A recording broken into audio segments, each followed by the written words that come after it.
Halo cuy, kenapa aku sebut ini uang? Ya sebenarnya ini sisa makan geden.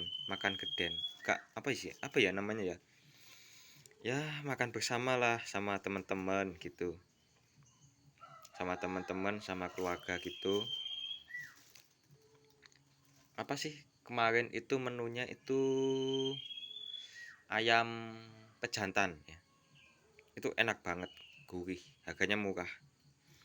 Terus karena saking banyaknya nasi sama ini lauknya sama sambelnya itu kebanyakan sisa. Sebelum ada aku itu biasanya dibuang. Setelah ada aku ini ya tetap dibuang, tapi aku minta gitu. Emang buat apa? Ya udahlah. Jadi ya aku bawa tenteng-tenteng gitu pulang. Yalah, eman-eman lah. Soalnya aku kan pelihara ikan lele yang tanpa beli pakan. Nih, kita review ya. Sampah aja kita review. Ada timun, ada ini apa namanya? Ini kubis.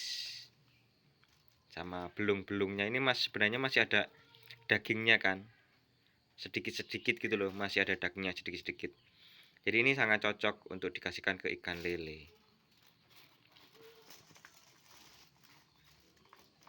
Tapi baunya ini udah kayak makanan yang basi ya. Soalnya acaranya tadi malam.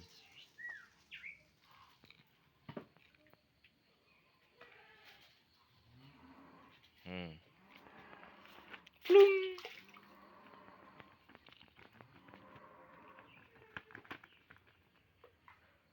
Nah, gini teman-teman. Pelihara ikan lele yang tanpa modal tuh kayak gini. Ya modalnya sih tempat ya. Bikin kolam tembok dulu. Jadi tak ceritani, ini dimulai dari bikin kolam tembok. Jadi bawahnya itu juga tembok, teman-teman. Diisi air, diisi pupuk kandang 11 ember pupuk kandang dari kandang sapi. Jadi kotorannya itu yang udah berubah menjadi tanah ya teman-teman ya. Jadi udah nggak berbau lagi, dimasukin, dikasih air, dikasih bibit Azolla microphylla. Setelah sekitar semingguan Azolla microphyllanya sudah hampir memenuhi kolam ya, seperti ini ya, misalnya seperti ini ya. Itu nanti udah mulai ada jentik-jentik nyamuk kecil-kecil sama kayak cacing kecil-kecil gitu. Nah terus tinggal kita masukin bibit ikan lele. Jadi jangan sampai telat. Karena apa? Kalau sampai telat nanti jentik nyamuknya menjadi nyamuk gitu, dan itu berbahaya. Setelah kita masukin bibitnya plung gitu, ya udah kita kasih makan yang sisa-sisa dapur kayak itu tadi. Jadi ini bukan hanya sekedar teori ya. Terus karena makanannya cuma makanan sisa, jadi jumlahnya untuk kolam 4x4 seperti ini itu hanya 200 ekor. 200 ekor ini kalau panen insya Allah bisa dapat 20 kilo. 20 kilo daging itu banyak loh. Ya kan? Lumayan. Lumayan. Kalau kita pancing, kita goreng bisa bisa 10 kali mancingan ya. Kalau kita ambilnya cuma 2 kilo 2 kilo dimasak sehari ya. Sehari 2 kilo, dan itu kan nggak mungkin setiap hari karena bosan. Itu bisa 20 kali mancingan. 10 kali mancingan. Nah, kenapa sih kok peliharanya cuma dikit dan cuma dikasih pakan sisa gitu ya? Karena kalau banyak pakan sisa yang kita punya itu nggak akan mampu untuk ngasih pakan ikan lele banyak. Jadi misalnya seperti ini, kalau kita kasih 5.000 ekor ikan, muat-muat aja teman-teman ya, muat. Tapi pakannya bukan pakan sisa lagi, kita harus beli pakan yang dari pabrik. Dan untuk saat ini itu harganya hancur ya, ikan lele harganya hancur. Terus pakan pabrikan itu harganya mahal. Loh, tapi kok masih ada ikan lele yang beredar di pasaran? Bisa aja masih ada, karena kan ini ada peternak itu macam-macam. Jadi ada yang full pelet, jadi pakannya beli.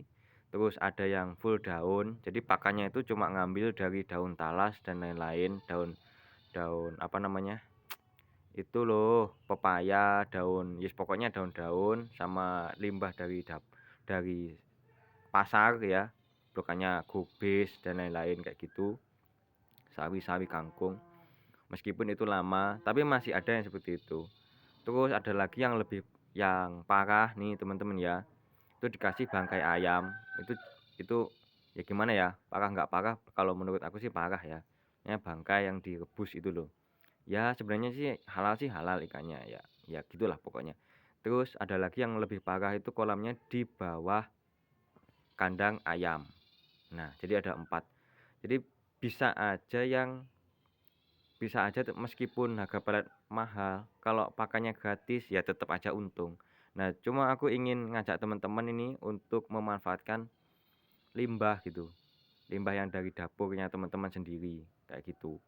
Jadi buat pakan. Kan pasti ada ya kayak misalnya ampas kelapa, terus sisa masak apa misalnya daun tuanya sawi, kubis. Ya gitu. Terus juga ini kalau teman-teman di kebun ya, kan ada yang namanya bekecot. Terus kalau di sungai ada yang namanya kreco, yang warnanya hitam-hitam, sejenis kerang gitu ya.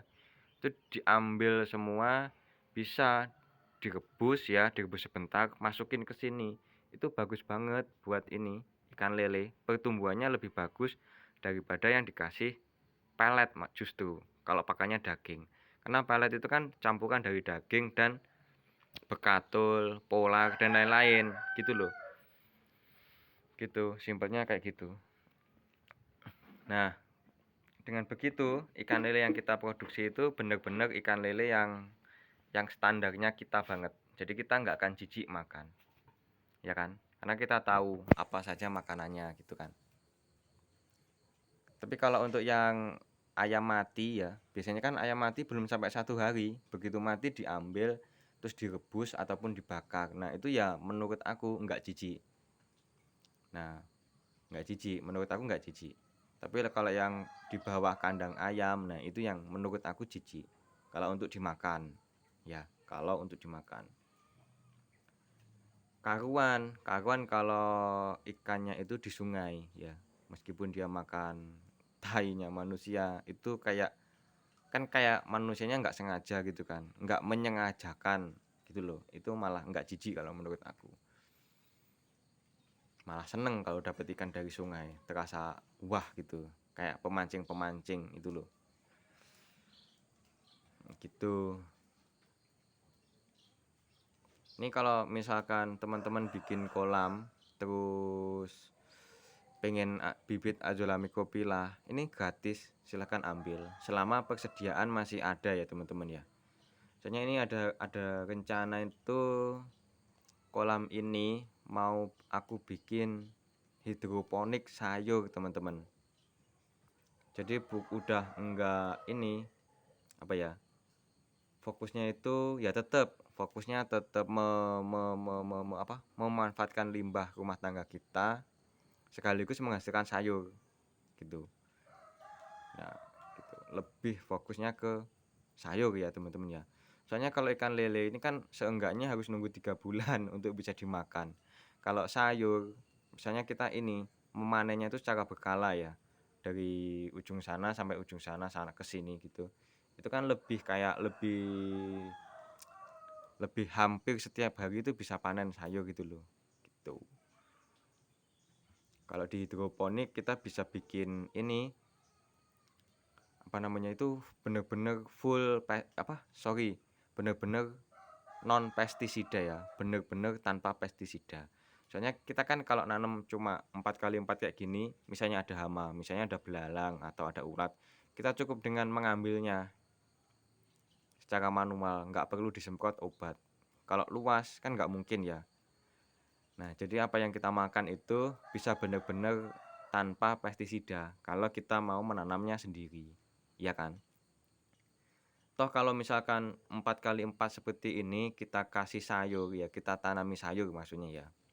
Entah itu hidroponik ataupun konvensional ya, ditanam di tanah seperti itu Itu kalau ada hama, ya belalang, ulat, dan lain-lain, itu gampang. Kita nggak perlu beli obat-obatan, nggak perlu. Tinggal kita ambil aja lah, kita buang gitu hamanya, kayak gitu. Jadi lebih sehat. Untuk pupuknya ya tetap pupuk organik, lebih sehat juga di kantong. Lebih nggak tergantung pada ini sifat konsumtif gitu loh, maksud aku.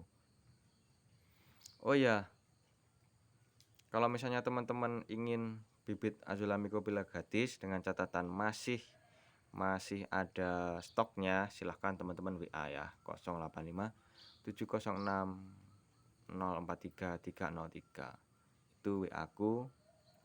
Posisi di Dusun Bakulan, Desa Bendosewu, Kecamatan Talun, Kabupaten Blitar. Terus aku juga ini teman-teman ya, mau menjual bibit pohon pir Jepang hasil cangkok. Karena ini lagi gerimis, jadi aku zoom aja teman-teman.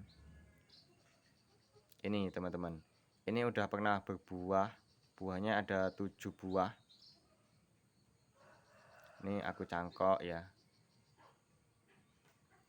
Sudah ada yang turun cangkok, artinya sudah ada yang aku tanam di polybag. Ini sebagian pesenannya orang ya, sebagian. Jadi kalau teman-teman mau pesen juga oke aja. Harganya 100.000 dapat 3. Ini dulu bibitnya kecil, kalau nggak salah ya 80.000.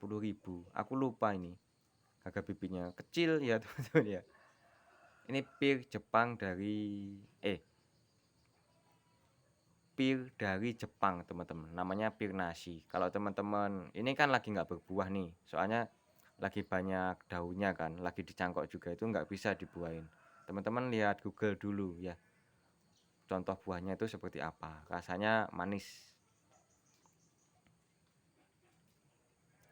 seperti buah apel ya, rasanya manis tapi asemnya nggak terlalu, pokoknya beda teman-teman ya. Setiap buah itu punya karakter yang berbeda-beda. Wih, sapine wong semudan ngene, sapine luwe, sukete teles, lek cok aku tak dol. Dol gitu ku mobil. Oh,